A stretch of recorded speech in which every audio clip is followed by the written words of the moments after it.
தமிழின் மிகச்சிறந்த எழுத்தாளர் எஸ்ரா மகிஷன் ஒரு கதை எழுதியிருக்கிறாரு, காற்று மரங்கள் அப்படின்னு சொல்லிட்டு. ஒரு சின்ன பொண்ணு இருப்பா. சின்ன பொண்ணுக்கு எப்போ பார்த்தாலும் ரொம்ப பயந்துகிட்டே இருப்பா. எங்கே போனாலும் பயம், பள்ளிக்கூடத்துக்கு தனியாக போனாலும் பயம், கூட யாராவது வந்தே ஆகணும் அப்படின்ட்டு. அவனோட அண்ணன் வந்து அவங்க கூட எப்போதும் வரணும்னு சொல்லி அவன் அண்ணனை கூடவே ஆச்சிட்டு போவா. அப்படி ஆச்சிட்டு போகும்போது அவன் என்ன பண்ணுவான், நான் உன் கூட ஒன்று பயத்துக்காக நான் என்னை கூட்டு போறில்ல, அப்போ என்னுடைய புத்தகமே நீ தூக்கிட்டு வரணும் அப்படிங்குவா. அவன் சொல்லுவான் சரின்னு அதையும் தூக்கிட்டு வருவான். ஒரு பெரிய தெரு இருக்கும். தெருவில் 2 பக்கமும் ஒரு 50-50 வீடுகள் இருக்குன்னு வச்சுக்கோங்களேன். அந்த தெருவில் அதிகமான மக்கள் வந்துட்டு போயிட்டு இருக்க மாட்டாங்க. அந்த தெரு ரொம்ப அமைதியாக இருக்கிறதுனால அந்த அண்ணங்காரன் வந்து அங்கங்கே ஓடி ஓடி போய் அவனுக்கு பயம் காட்டிகிட்டே இருப்பான். அந்த சின்ன பொண்ணு வந்து பயந்து பயந்து பள்ளிக்கு போயிட்டு வரதே பெரிய அவளுக்கு விஷயமா இருக்கும். அவர் வீட்டு கொஞ்சம் இருட்டின்னா கொல்லை பக்கம் போக முடியாது, கழிவறைக்கு போக முடியாதுன்னு பயந்துக்கிட்டே இருப்பாங்க. அம்மாவை துணை கூட்டிகிட்டே இருப்பா. இதெல்லாம் ஒரு பக்கம் நடந்துட்டாலும் இரவு அவளுக்கு ரொம்ப பெரிய பயத்தை கொடுக்கும். இரவில் எப்படி தனியாக படுக்கிறது? அவங்க அப்பாவும் அந்த வீட்டில் இல்லை. அவங்க அம்மாவோட விரலை பிடிச்சிட்டே தூங்கணும்னு ஆசைப்படுவாள். அந்த மனுஷியும் காலையிலேருந்து வேலை செஞ்சுட்டு படுத்துருக்கிற மனுஷி அவங்க அம்மா அந்த விரலை பிடிச்சிட்டே கொஞ்சம் நேரம் படுத்துருப்பா. அவங்களுக்கும் கடுப்பாயிடும், விரலை விட்டுட்டு போ, தனியாக போய் படு அப்படிங்குவாங்க. அவள் தனியாக படுக்கும்போது உச்சபட்சமான பயத்தில் தூக்கமும் வராமல் தூங்க முடியாமல் பயந்துகிட்டே கிடப்பா. அம்மா இவள்கிட்ட மட்டும்தான் அப்படி இருப்பா. இவனோட அண்ணன் வந்து திப்புன்னு அவள் அம்மா மேலே வந்து விழும்போது அவள் வந்து ஒரு ரசிப்பா. புள்ள எவ்வளோ ஆக்டிவாக இருப்பான், சுறுசுறுப்பாக இருக்கான்னு சொல்லி அவங்க பையனை ரசிப்பா. அப்போ இவன் நினைப்பா, அண்ணன் மட்டும் விழும்போது ரசிக்கிறாங்க, நான் கையை மட்டும் தானே பிடிச்சிட்டு படுத்திருக்கேன், அது கூட எனக்கு அனுமதிக்க மாட்டாங்கனால ஏன்னு அந்த சின்ன பொண்ணு வந்து ரொம்ப கவலையோட பாப்பா. அப்புறம் என்ன செய்வா, அவள் செவுத்தில் அவளோட கையை வச்சு அப்படியே ஒரு பென்சிலால் படம் வரைஞ்சி அவள் விரல்களை அங்கே வரைஞ்சிப்பா. அதுக்கு அழகாக வண்ணம் தீட்டி வச்சுப்பா. அவளுக்கு எப்போ பயமாகுதோ அந்த விரல்கள்கிட்ட போய் நின்று பேசிகிட்டு இருப்பாள். அவளுக்கு பயம் கொஞ்சம் கொஞ்சமாக குறையும். அந்த விரல் அப்படியே வச்சுட்டே இருப்பாங்க. ஒரு சில வருஷம் கழிச்சு அது மேலே பெயிண்ட் அடிச்சிருவாங்க. அதுக்கப்புறம் கொஞ்சமாக தெரியும், அதுக்கிட்டே போய் நின்று பேசிகிட்டு இருப்பா. அவன் வந்து அப்புறம் கொஞ்சம் இன்னும் பெரிய பசங்களான பிறகு அவள் வந்து படித்து ஒரு வேலைக்கு போயிடுவா. வேலைக்கு போன பிறகு அவள் முதலாக ஒரு பையனை விரும்புவா. விரும்பினப்புறம் அந்த பையன் வந்து கேட்பான், நம்ம எங்கேயாவது வெளியில் போகலாம், எங்கெங்கேயோ இடங்கன்னு சொல்லுவா. அவன் அதெல்லாம் வேணாம், நீ பஸ் ஸ்டாண்டில் வெயிட் பண்ணி நான் வரேன் அப்படின்னு சொல்லுவாள். அந்த பொண்ணு பஸ் ஸ்டாண்டுக்கு போன பிறகு ஒரு பேருந்து வரும், வா ஏறுன்னு சொல்லுவாள். இதில் போய் இந்த பேருந்தில் போய் எங்கே போகிறோம் அப்படி, வா ஏறு அப்படின்னு சொல்லுவாள். ஏறி அழைச்சிட்டு போன பிறகு போயிட்டு இருக்கும்போது திடீர்னு ஒரு ஸ்டாப்பில் இறங்க சொல்லுவாள். ஏன் இங்கே இறங்க சொல்கிறேன்னா, வா பேசாமல் வா அப்படின்னு சொன்னால், அது ஒரு மலை தொடங்குற கிராமம். அது ஒரு பெரிய மலை தொடங்குற கிராமம். அது அந்த பையன் போவான். அந்த பையனோட விரலை அவள் பிடிச்சிக்கிட்டு அப்படியே மலை தொடங்குற இடம் வரைக்கும் அப்படியே போயிட்டு அப்படியே திரும்பி வந்து வீட்டுக்கு போகலாம் அப்படிங்க. அவள் பஸ்ஸில் வரும்போது யோசிச்சுட்டு போவா. அவள் வாழ்க்கையிலேயே முதலாக எந்த தயக்கமும் இல்லாமல் தன் பயத்தை போக்குகிற வேறொரு மனிதரின் விரலை நான் பிடித்து விட்டேன் அப்படிங்கிற நிம்மதியோடு அவள் வீட்டுக்கு வருவாள். வீட்டுக்கு வந்தோடனே மனுஷபுத்திரன் சொன்ன மாதிரி, என்ன இன்றைக்கி இவ்வளோ நேரம் கழிச்சு வர அப்படின்னு அவங்க அம்மா திட்டுறாங்க. அதெல்லாம் கண்டுக்காமல் போய் கொல்லை பக்கம் போய் முகக்கங்கி எல்லாம் அழுவிட்டு ட்ரெஸ் மாற்றிட்டு வருவா. சாப்பிட்டுட்டு நாள் படித்து வச்சுட்டு பாதியில் விட்டு போன புத்தகத்தை எடுத்து படிச்சுட்டு கூடத்துக்கு வருவா. அவங்க அம்மா மட்டும் தனியாக படுத்து கிடப்பாங்க. அந்த அண்ணன் அங்கே படிச்சுட்டு வெளியூருக்கு எங்கேயோ வேலைக்கு போயிடுவான். அந்த அம்மா அடிக்கடி புலம்பிகிட்டே இருப்பாங்க, வீட்டில் ஆம்பளைங்களே இல்லாத ஒரு வீடாக மாறிடுச்சே அப்படின்ட்டு. அவங்க அம்மா பார்த்தா அவளுக்கு பாவமாக இருக்கும். இப்போ போய் அவளோட விரலை பிடிச்சிக்கலாமான்னு தோணும்.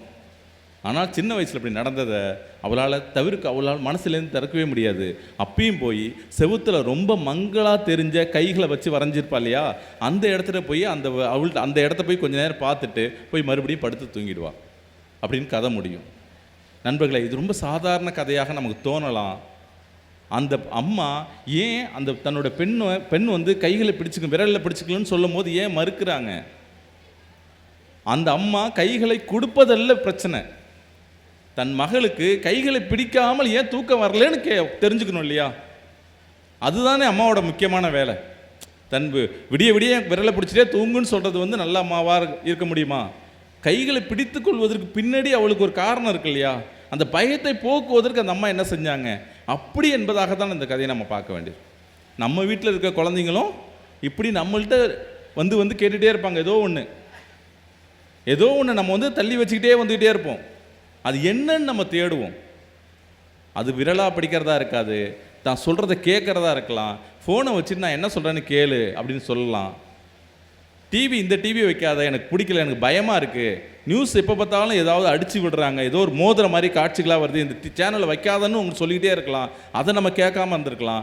அப்படி அந்த பொண்ணு தன் அம்மாவிடம் கேட்டதை போலவே உங்களிடம் உங்களுடைய குழந்தை ஏதோ ஒன்று கேட்டுக்கொண்டே இருக்குது. அது என்ன நீங்கள் கண்டுபிடிக்கிறதுக்கு இந்த கதையை படிச்சிங்கன்னா உங்களுக்கு கண்டுபிடிக்கணும் ஒரு எண்ணம் வந்துடும்.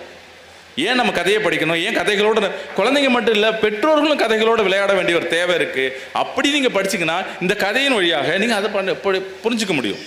அதே எஸ்ரா மகிஷன் 6 யானைகள்னு ஒரு கதை எழுதியிருப்பார். அது ஒரு 6 யானை வர்ற மாதிரி, அது ஒரு சின்ன பையன் வந்து அது ரொம்ப வியப்போடு பார்த்துட்டு இருக்க மாதிரி இருக்கும். அவங்க டீச்சர் ஒரு நாள் பாடம் நடத்துவாங்க. அவன் அந்த யானையை பார்த்து கோயிலில் கட்டி கிடக்கும், அது எப்படி பராமரிக்கிறாங்க எல்லாரும் அந்த யானைக்கு பின்னாடியே ஓடுவான்.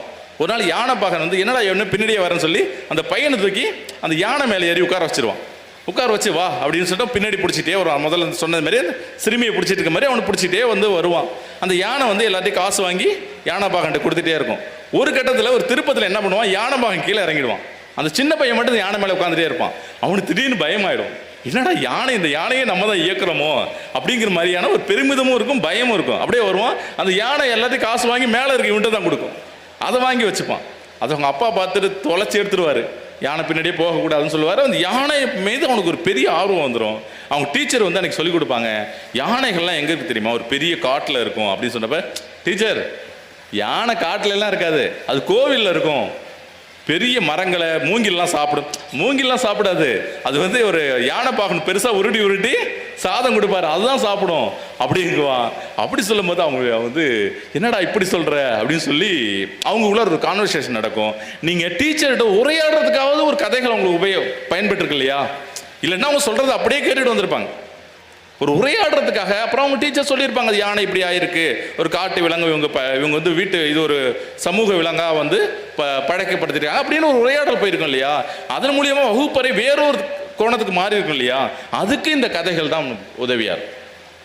பெற்றோர்கள் பசங்களை எப்படி புரிஞ்சுக்கிறாங்கன்னு சொல்லி எழுதாளர் ஜெயமோகன் ஒரு கட்டுரையில் அவர் எழுதியிருப்பார். ஒரு சின்ன ஒரு கதை எழுதியிருப்பார். ஒரு அமெரிக்காவில் ஒரு பெரிய அமெரிக்காவோட நியூயார்க்லேருந்து ரொம்ப தூரத்தில் இருக்கிற ஒரு சின்ன கிராமம். அந்த சின்ன கிராமத்தில் ஒரு அப்பா அம்மா ஒரு பையன் இருப்பான். பையன் இருந்தோன்னா அவன் பையன் ஒரு டீனுக்கு கம்மியாக ஒரு 11 தொடுகிற வயசில் இருப்பான்னு வச்சுக்கோங்களேன், ஒரு 13-14 வயசுலன்ட்டு. அந்த நேரத்தில் அவங்க அப்பா திடீர்னு இறந்து போயிடுவார்.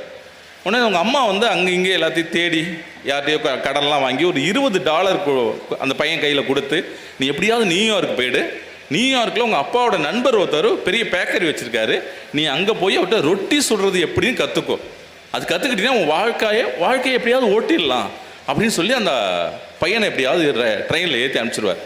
இவனுக்கு ரொட்டி சுடுறதும் பிடிக்காது, ரொட்டியும் பிடிக்காது, சாப்பிட்றதும் பிடிக்காது. இதை போய் எப்படா கற்றுக்கிறது அப்படின்னு சொல்லி அங்கே போய் நியூயார்க்கில் இறங்கிடுவான். இறங்கிட்டு அந்த முகவரிக்கு போகாமல் அந்த $20 வச்சு சின்ன சின்ன பொருள்லாம் வாங்குவான். ரொம்ப விலை குறைவான பொருள்லாம் வாங்கி வேறொரு இடத்துல கொண்டு போய் அந்த பொருளை விற்பான். $40 கிடச்சிரும். அந்த $40 பொருளை வாங்கிட்டு மறுபடியும் விற்பான். இப்படியே சேர்த்து ஒரு $2000 சேர்ந்துடும். $2000 நான் சேர்த்துட்டேன்னு சொல்லி அம்மாட்ட மகிழ்ச்சியாக சொல்லலான்னு சொல்லி மறுபடியும் ரயில் ஏறி அவங்க கிராமத்துக்கு போவான். போனோன்னே அவங்க அம்மா சொல்லுவாள், அம்மாட்ட கொண்டு போய் நீ $20 தான் கொடுத்தீங்க, நம்ம $2000 நான் சம்பாதிச்சு வந்துட்டேன் பாருங்க அப்படின்னோடனே, உனக்கு அறிவு இருக்கா இல்லையா, நான் உன்கிட்ட என்ன சொன்னேன், இந்த $2000 உன் வாழ்க்கையை விட்டு தொலைச்சிருவியா, ஒரு பொருளை வாங்கி விற்கிறது, இந்த வியாபாரம் பண்ணுறதுலாம் எவ்வளோ பெரிய விஷயம் தெரியுமா, இதை போய் நீ இப்படி பண்ணியிருக்கேன், நான் சொன்ன படி உங்கள் நண்பரோட பேக்கரியில் போய் ரொட்டி சுடுறது கற்றுக்கப்போ அப்படின்னு அனுப்பிச்சி வச்சுருவாங்க. சரி நம்ம திரும்ப வருவான். அப்பயும் அவனுக்கு இதாகாது. அந்த $2000 வச்சுட்டு சின்னதாக அவனே ஒரு பேக்கரி ஆரம்பிப்பான்.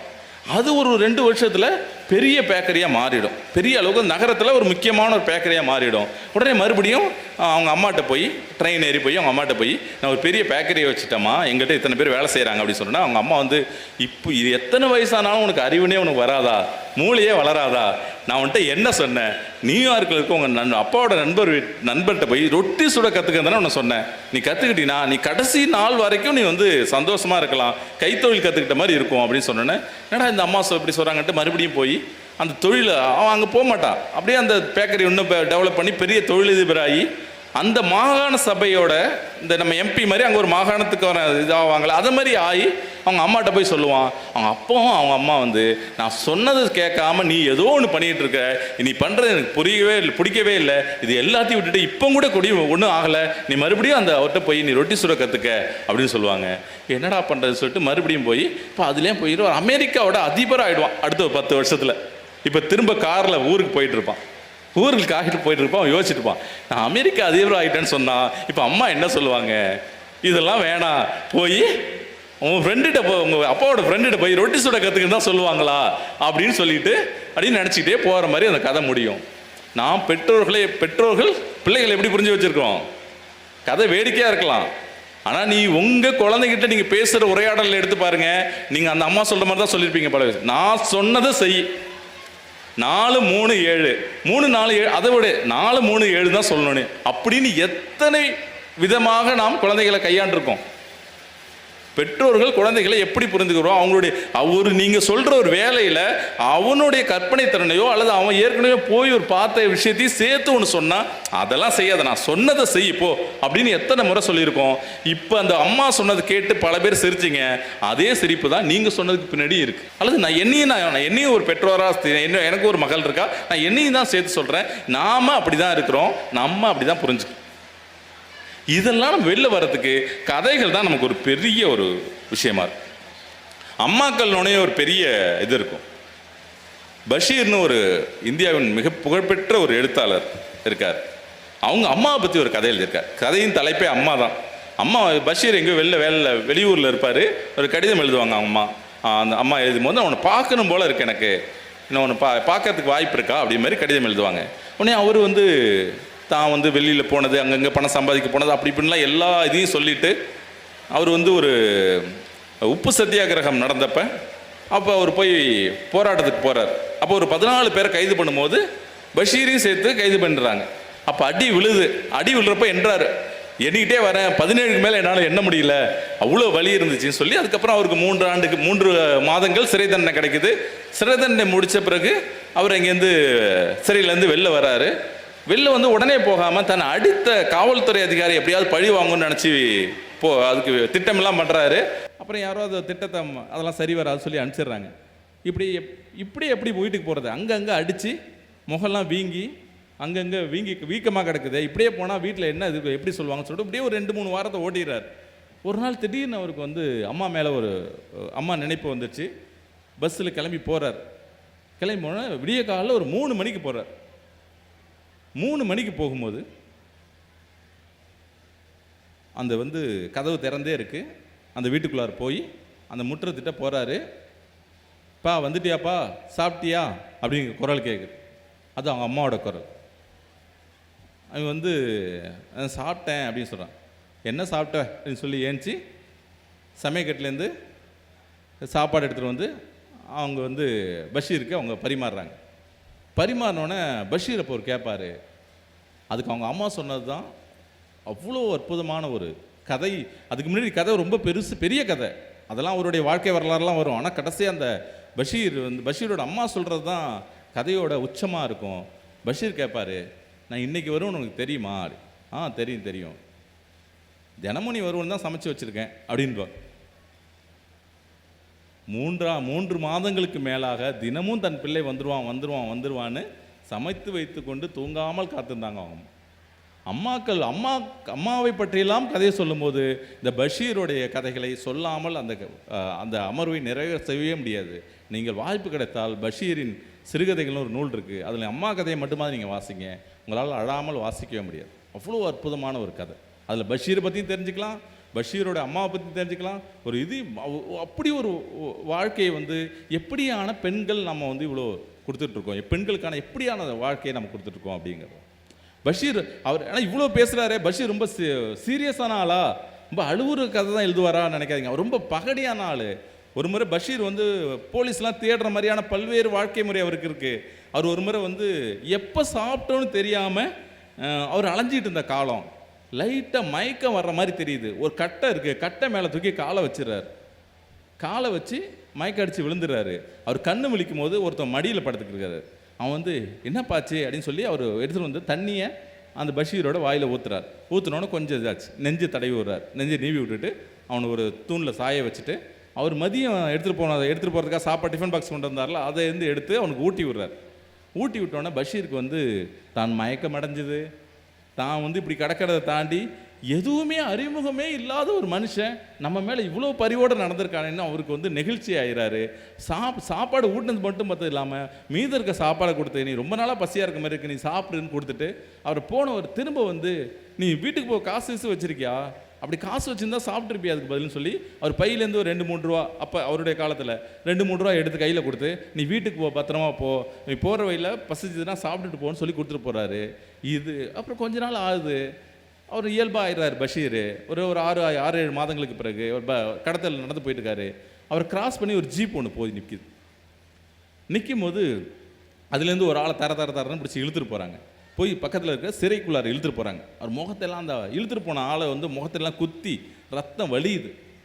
பஷீர் அந்த முகத்தை எங்கேயோ பார்த்த மாதிரி இருக்கு அப்படின்னு நினச்சி யோசிச்சுட்டே போகிறார். கொஞ்ச தூரம் போன பிறகு தான் அவருக்கு ஞாபகம் வருது, அவர் மயக்கம் அடித்து விழுந்தப்ப அவர் மடியில் போட்டு உணவு ஊட்டினதான் அந்த மனுஷன், அவனை தான் அந்த போலீஸ் இழுத்துட்டு போகுது. இது அவர் லைஃப்பில் நடந்த உண்மையான விஷயம். இது கதையை அந்த மனுஷன் சொல்லி அவர் கதையாக எழுதியிருக்கார். தன்னுடைய வாழ்க்கை வழியை பகடியாக மாற்றுறதுல பஷீரை போல, வைக்கம் முகமது பஷீரை போல ஆளே கிடையாது. அப்படியான ஒரு மகத்தான ஒரு எழுத்தாளன். அந்த மனுஷனுக்கு அதை எப்படி ஆரம்பிக்குதுன்னா, அவர் வெளியூரில் போய் தங்கியிருக்காரு, யார்கிட்ட என்ன பேசுறதுன்னு மொழியே பிரச்சனையாக இருக்குது. அவர் பையில் பசிக்குதுன்னு சொல்லி கையை விட்டு பார்க்குறாரு, ஒரு 50 ரூபா இருக்குது. அன்றைக்கி வயிறு முட்டை சாப்பிட்டாலும் 10 ரூபாய்க்கு மேலே சாப்பிட முடியாது. அதனால ஹோட்டலில் உட்காந்து போய் சாப்பிட்றாரு. சாப்பிட்டு முடிச்சுட்டு பில்லு வருது, 13 ரூபா இவ்வளோ வருது. 13 ரூபா தானேன்னு சொல்லி கையை விடுறாரு. சோப்புக்குள்ளார் கை போயிட்டே இருக்கு. அந்த சாப்பிட்டு பணம் இருக்கான்னு பார்த்துட்டு சாப்பிட்டுட்டு இப்போ பணம் எடுக்க போகிற மாதிரி இந்த கேப்பில் யாரோ பிக் பாக்கெட் அடிச்சிட்டான்.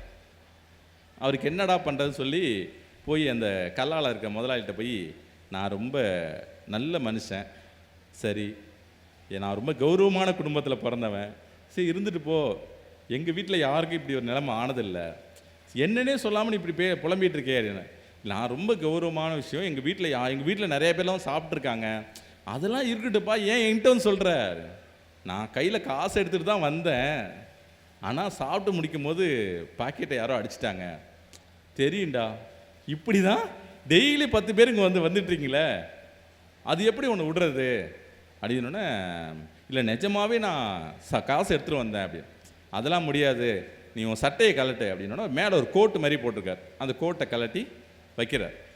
இப்படிலாம் பண்ணால் உனக்கு மரியாதை இல்லை, ஒரு மானம் போகாது, அதுக்கு மேலே போட்டிருக்கிற சட்டையும் கலட்டு அப்படின்னு சொல்கிறாரு. சட்டையும் கழட்டினோன்னே அவர் சட்டையும் கழட்டுறாரு. கழட்டி வச்சோன்னே எல்லாரும் சுற்றி இவரையே பார்க்குறாங்க. சாப்பிட்டுட்டு இருந்தவங்க, ஹோட்டலுக்கு வர்றவங்க போகிறவங்க எல்லாம் இவரே குறுக்குன்னு பார்க்குறாங்க. அப்பயும் அந்த ஹோட்டல் முதலாளிக்கு திருப்தி ஆகலை. உன் பேண்ட்டையும் கலட்டு அப்படின்னு சொல்கிறார். அதுக்கு பஷீரால் முடியல. அவர் ரொம்ப இப்படி அவமானப்படுத்தாதீங்க, இந்த சட்டையை மட்டுமாவது வச்சுருங்க, நான் போய் காசு எடுத்துகிட்டு வரேன்னு சொல்கிறாரு. அவன் கேட்கவே இல்லை. வேறு வழியே இல்லாமல் ஒரு பேண்ட்டை கலட்டும் போது ஒரு கை அவர் நிப்பாட்டி இவர் எவ்வளோ கொடுக்கணும் உனக்கு, 13 ரூபா இந்தா அப்படின்னு தூக்கி போகிறார். தூக்கி போட்டு, இதுக்காக போய் சட்டையை கழட்டுவேயா, என்ன மனுஷன் நீ, சட்டையை போடியா அப்படின்னு சொல்லிட்டு சட்டையை போட்டுட்டு போனப்புறம் அவர் போயிடுறார். ஐயோ, இவ்வளோ தங்கமான நேரம், இவ்வளோ இக்கட்டான நேரத்தில் உதவுன அந்த தங்கமான மனுஷனுக்கு ஒரு நன்றி கூட சொல்லின்னு பின்னாடியே ஓடி போய், ரொம்ப நன்றிங்க, இப்போ காப்பாற்றுறீங்க அப்படின்னா, நன்றிலாம் கிடக்கட்டும் அப்படின்னு சொல்லிட்டு ஒரு பை ஒன்று வச்சுருக்கார். பையை தலைகளை கவுக்குறார். ஒரு 7-8 மணி பர்ஸ் கிடக்குது, இதில் உன்னோடது எதுன்னு பார்த்து எடுத்துக்க அப்படின்னு சொல்கிறார். பஷீர் அவரோட பர்ஸை மட்டும் எடுத்துக்கிட்டு பார்க்குறாரு. அப்படியே அவர் காசு ஃபுல்லாக இருக்குது, சரின்னு எடுத்துட்டாரு. அவர் கடவுள் ஒன்று ஆசீர்வதிக்கிட்டோம் அப்படின்னு அந்த திருடன் இவருக்கு சொல்கிறான். இவர் ஒன்றையும் கடவுளை ஆசீர்வதிக்கிட்டோம் அப்படின்னு சொல்லிட்டு இவர் இந்த பக்கம் வர்றார். வாழ்க்கையில் அவர் சந்திச்சு எவ்வளோ ஒரு வலியான ஒரு சம்பவத்தை அவர் கொஞ்சம் கூட இது இல்லாமல் அவர் பகடியாக எழுதுறதுல அற்புதமான எழுத்தாளர். காந்தி அவர் முதலாக வைக்கம் போராட்டத்தப்போ அவர் சந்தித்ததை எழுதியிருப்பார். அவ்வளோ பிரமாதமாக இருக்கும். அவர் ரொம்ப சின்ன பையன், காந்தி வராராம் வைக்கத்துக்குன்னு ஓடி போய் எப்படியாவது நான் அவர் தொட்டுருன்னு சொல்லி ஓடி போய் அவரோட கையை தொட்டுட்டு அடுத்த நாள் பள்ளியில் நாங்கள் காந்தியை தொட்டுட்டேன்னு சொல்லி அவ்வளோ குதூகலத்தோடு இருந்திருப்பார். அவர் வந்து சிறைக்கு போகும்போது அவர் காங்கிரஸ் கட்சி அலுவலகத்தில் பகத்சிங்கோட ஃபோட்டோ பார்த்துட்டு என்ன மாதிரி இருக்குது, அங்கே இருக்க கட்சிக்காரங்க ஒன்றை மாதிரி ஒரு சாயல் இருக்கே அப்படின்னு சொல்லும்போது அவர் பஷீர் வந்து பகத்சிங்காக தன்னை நினச்சிக்கிறது. அவர் சிறையில் இருக்கும்போது, அந்த 3 மாதங்கள் சிறையில் இருக்கும்போது திடீர்னு ஒரு தகவல் வருது, பகத்சிங் வந்து தூக்கில் போட்டாங்க அப்படின்னு சொல்லி அங்கே இருக்கிறவங்கெல்லாம் ஒரு 3 நாட்கள் உண்ணாவிரதம் இருப்பாங்க. பஷீர் நானும் அவங்களோட சேர்ந்து உண்ணாவிரதம் இருக்கேன்னு சொல்லி 3 நாள் உண்ணாவிரதம் இருப்பார். பஷீர் அவரோட வாழ்க்கையில் இருந்த முதல் உண்ணாவிரதம். நீங்கள் பஷீரோட வாழ்க்கை வரலாறு ப்ரொஃபஸர் சானுங்கிறது எழுதியிருக்காரு. நீங்கள் அவசியம் படிக்க வேண்டிய புத்தகம். இது ஏன் வந்து குழந்தைங்களுக்கு பற்றி பேசிட்டு இருக்கும்போது இதை பேசணுன்னா, இது எல்லாமே அவர் குழந்தை பருவத்திலேருந்தே இருக்குது. ஒரு விஷயங்கள் அவர் எப்படி அணுகிறார், எப்படி பேசுகிறார் அப்படிங்கிறதெல்லாம் வந்து ரொம்ப ரொம்ப இதாக இருக்குது. ஒரு மனுஷங்களை புரிஞ்சுக்கிறது இருக்கு இல்லையா, அது ரொம்ப ரொம்ப கதைகள் தான் நம்மளை மனுஷங்களை புரிய வைக்கும்.